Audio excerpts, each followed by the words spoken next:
Hi, this is Sweet June. How's everybody doing today? Coming back at you. I'm doing a update slash chat, and I want to talk about. Um, First of all, I want to give you guys an update, my health update. I'm doing a lot better. I had a little bit of the flu. No, I didn't have the corona. um, thank God. I pray I don't get it. I pray that I pray that none of you guys get it. I pray that no family members get it. I don't want anybody, in my family to get it. I don't want any friends to get it. I don't want. I just pray that this whole that this whole thing gets contained some kind of way. Uh, it got some cases here in the United States, so it's scary. It's scary. Only thing we can do is pray and stay prayed up. That's all we can do. But I come down with everybody in my house got sick. My grandson is staying with me, and his mom and his brother. So everybody, Boo, go watch TV. Okay. Um, Everybody in the house got sick, and I think it's because the weather keeps changing up here. It keeps getting warm. Up here in Michigan, it keeps getting warm, then it keeps getting cold, then it keeps getting warm, then it keeps getting cold, and it keeps going back and forth. And a lot of times when that happens, people get sick. You know, I was praying that I wouldn't get it. First, my son got sick, and I figured I kept saying, well, maybe it's because I'm taking my vitamins. Hopefully, I don't get sick. And I winded up was trying to stay away from him and take precautions with him, and winded up getting sick. Everybody in my house was sick. Everybody in my house got sick. We all got sick. So I'm doing much better. I've got drinking me some tea right now. I'm doing so much better. I had a couple days off of work, so I just took that time to. When you get sick like that, the best thing to do is I was still going to work. Like the initial flu symptoms had went away, um, but then and my appetite went down. I didn't have the stomach flu, but the initial flu symptoms went away, so I had some cold symptoms, but my appetite went down, so I ate. And when I ate, my stomach started acting up the other day at work. So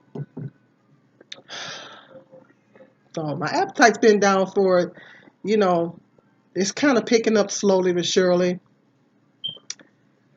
So like I said, last couple of days I had off. I just took that time to get some rest and rest up and chill out and just relax. My job, they make it so hard for people to call in, so you got to find your own replacement and all that kind of crap. So I didn't really want to go through all that. So I just went on ahead and just tough it out. Went on to work anyway. But a lot of times when you're sick like that and you just keep going, you keep going, you don't get better.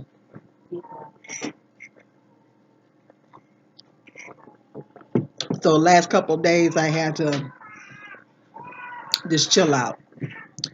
So needless to say, I'm doing a whole lot better. Thank you guys. If you checked my video out where I said the bug got me, thank you for your comments and your concerns. I really, really appreciated it. Shows me that more people care about me on YouTube than Facebook. I put a post on Facebook. I said something similar on my personal, because I have two Facebook pages. I got my personal Facebook page, and I have um, Sweet June for my channel. Check out the one under Sweet June. That's the Facebook page for my channel. But I have a personal Facebook channel. Uh, Facebook channel. I have a personal Facebook page for family and friends. People that know me. Some of those people on there been knowing me for years. Ever since. Well, I got some family members on there too. Um, I got people on there that's been knowing me for many, many years. And I put a post on there mm, saying it was something about similar. It said I said something about the flu or the flu. Oh, I said the flu went through my house like a tornado. That's what I put on there. Only two people liked the comment. Two people. That was it. And then I looked at how many people that clicked on the video, that little video I did. The flu bug got me. I said something's wrong with that picture. More people care about me on YouTube than Facebook? Something's wrong with that picture. It didn't make sense to me. But only two people hit like on that comment on Facebook. Go figure.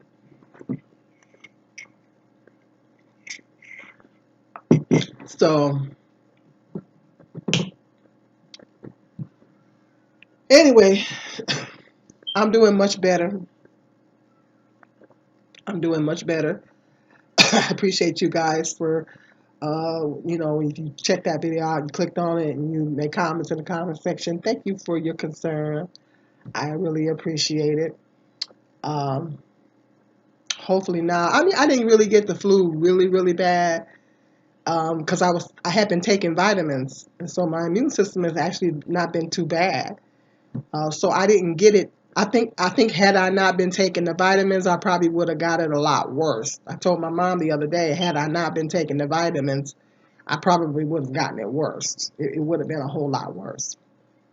So thank God, by the grace of God, it wasn't worse than what it really was. And um,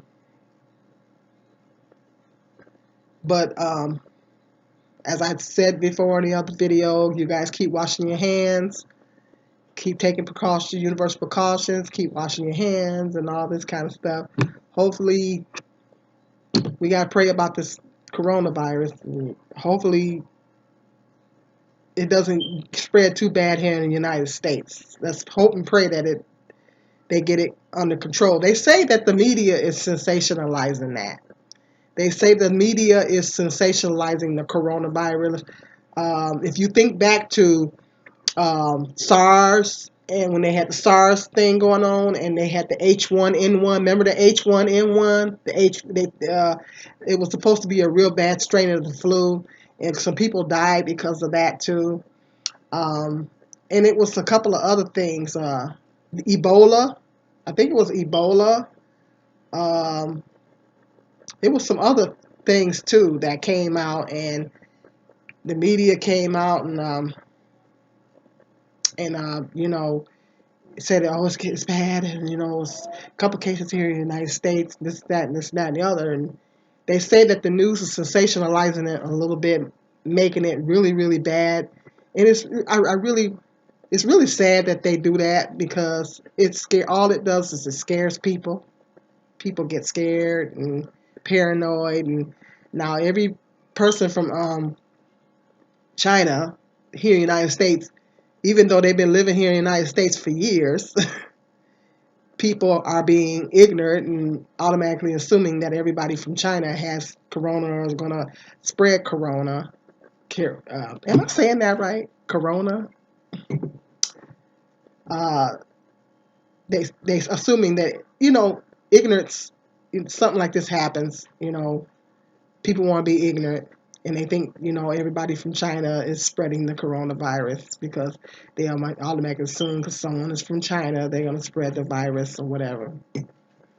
So they say the news, as usual, the news is sensationalizing it, and they're making it more worse than what it really is. Um, it's pretty bad. I'm not going to say that they're making it worse than what it is. It's pretty bad because it has been a lot of people that has been dying from it. So, yeah, it's bad. But they say the news it's making it's they're sensationalizing it, and they're scaring the bejeebies out of everybody. I know my son went to the hospital um, when he first came down with his little flu symptoms. He said, because my son used to have um, asthma. He used to have asthma a few years when he was young, and then it didn't really flare up until he got sick. And so he's okay until he gets sick, and then it starts to mess with his respiratory. And I told him, I said, man, you need to go to the hospital, get yourself checked out, make sure that you don't have something, that corona or whatever's going around. And at first he said, no, I'm not going and everything like that. But then he got a little worse, so he decided to go.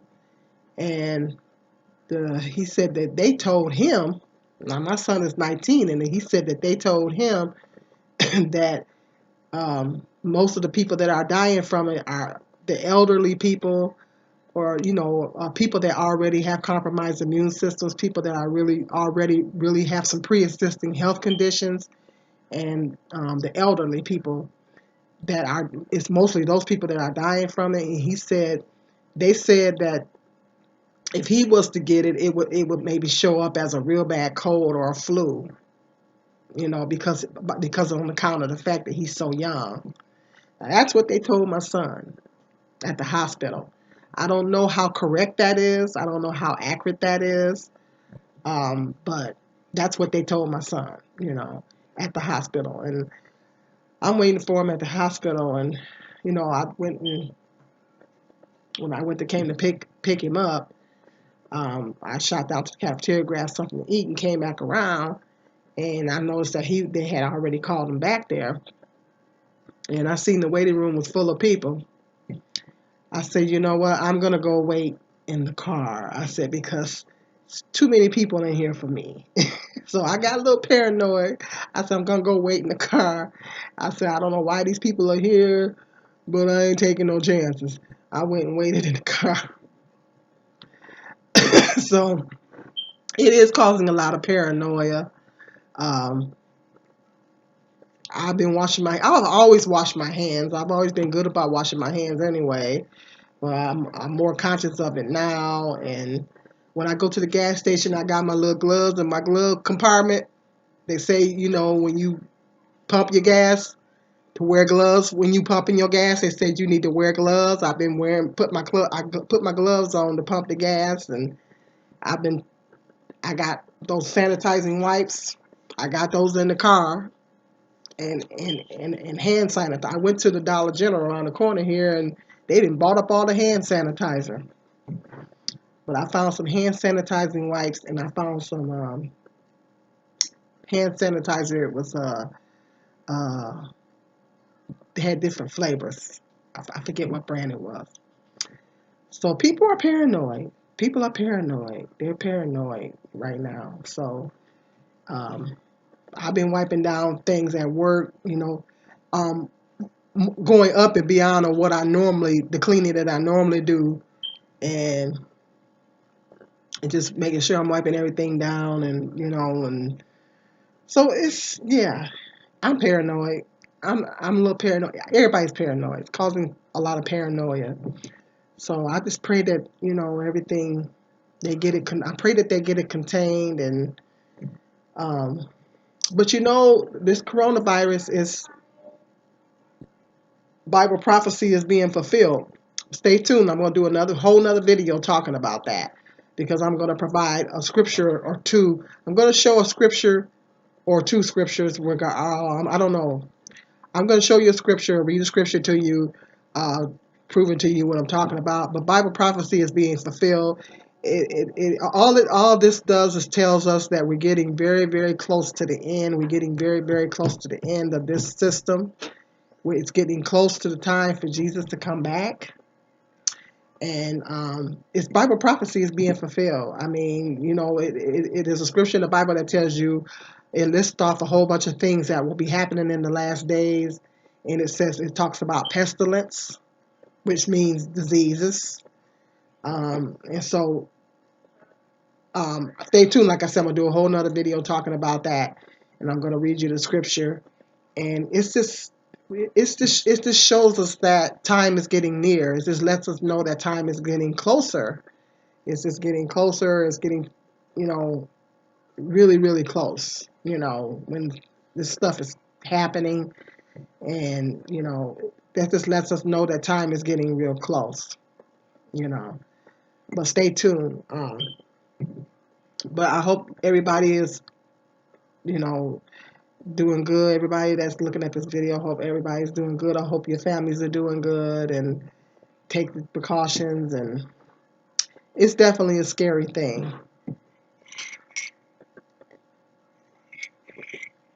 When I first came down sick, um, I didn't think about. I thought about it, but I didn't have any shortness of breath or anything. Some of the other symptoms they said that you have, I didn't have some of those other symptoms. So I figured, yeah, it was probably the flu. And like I said, I didn't really get it. I didn't really get hit with it extremely bad. So, and trust me, I follow my instincts. If my instincts had to tell me to go to the hospital, I would have went to the hospital. Because one time I did get sick and I could not breathe. um, it started messing with my respiratory system, and I literally could not breathe. And I went to the hospital. You know, that's when I was working at daycare. I was off for 2 days straight behind that. So I follow my instincts. That was when I got my inhalers. So I follow my instincts when So if trust me, if my instincts had told me to go to the hospital, I would have definitely went to the hospital. But I knew I was gonna be all right. It was just a matter of me getting the proper rest and everything that I needed. And then the other day at work, I had my son bring me up some water and stuff. I kept drinking and drinking and drinking, and I couldn't get hydrated. I kept drinking Gatorade, and I kept drinking water, and I just kept drinking and drinking and drinking and drinking, and I just could not get hydrated. It's like my mouth still felt dry, my lips still felt dry. I just couldn't get hydrated. So that was kind of scary. I was drinking I don't know how much water, and I couldn't get hydrated. So that was kind of scary. So anyway, I wanted to talk about this 17-year-old or 15-year-old girl.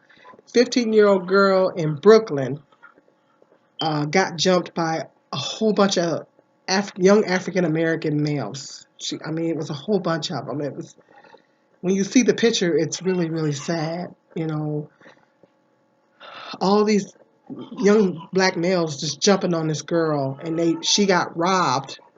They took her cell phone, they took her wallet, and she got beat up. Thank God she survived, and she's in the hospital recovering. But she may recover physically, but mentally and emotionally, she's not going to recover. If you look at the picture online, it's horrific. It's horrible. All these all these young men jumping this one lady. This young girl. I don't know.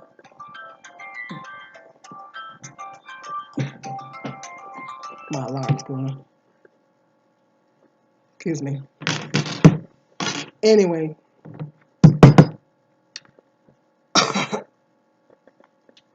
all these young African American boys jumping this young girl.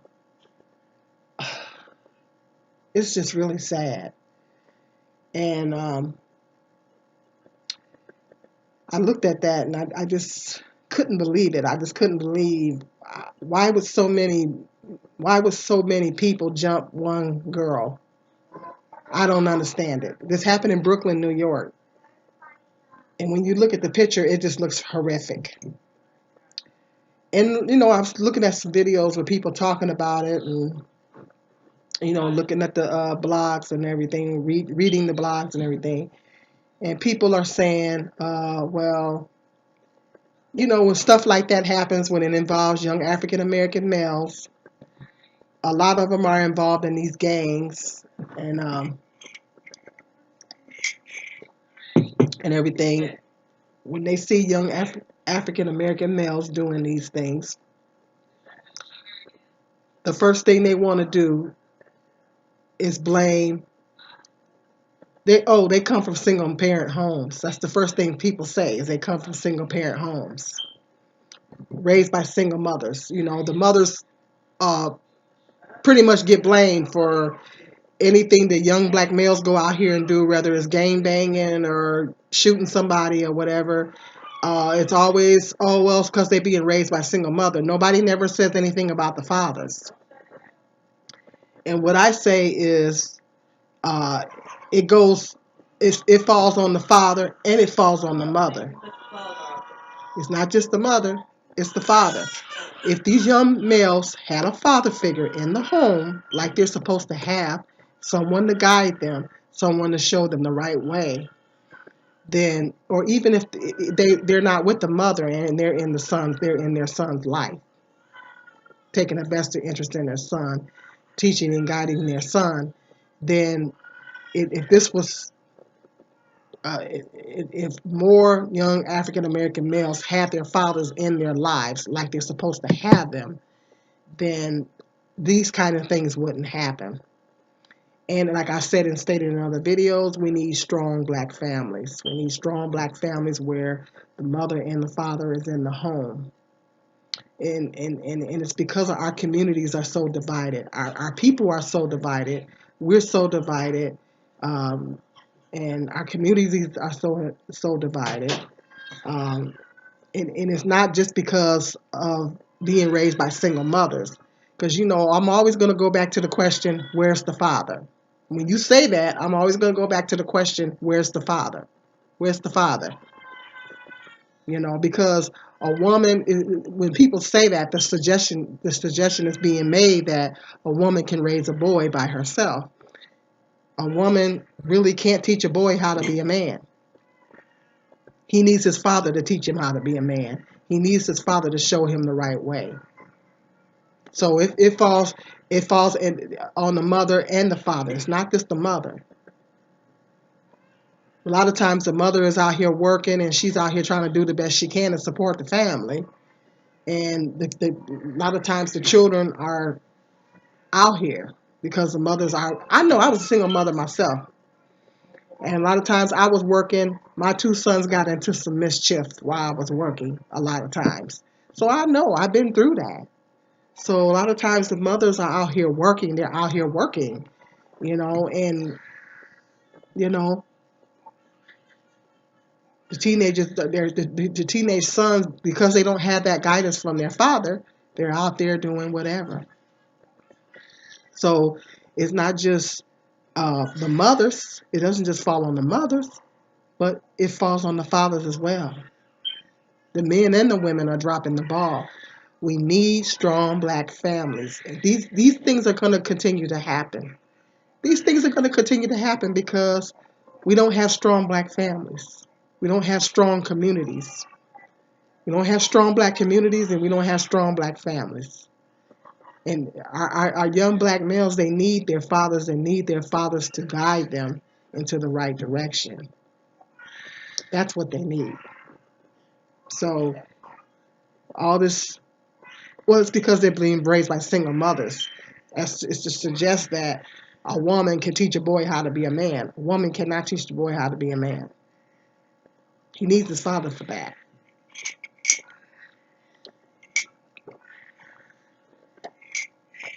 So, I mean, that's just really sad. It's, it's just really sad how that I've seen that, and it was just very, very disturbing to me. But I'm gonna go ahead and get off of here. But um, stay tuned. I got some more interesting video topics coming up. I'm gonna be. I probably will be doing a video 10 reasons to not move to Michigan. I'm going to be doing that video. Stay tuned. That's coming up. Um, I don't know what the other videos I got. I'm looking over my list trying to figure out what I'm going to do next. I don't know. So stay tuned. I do got some more video topics coming up. I just wanted to come on here and give you guys an update. I'm doing a lot better.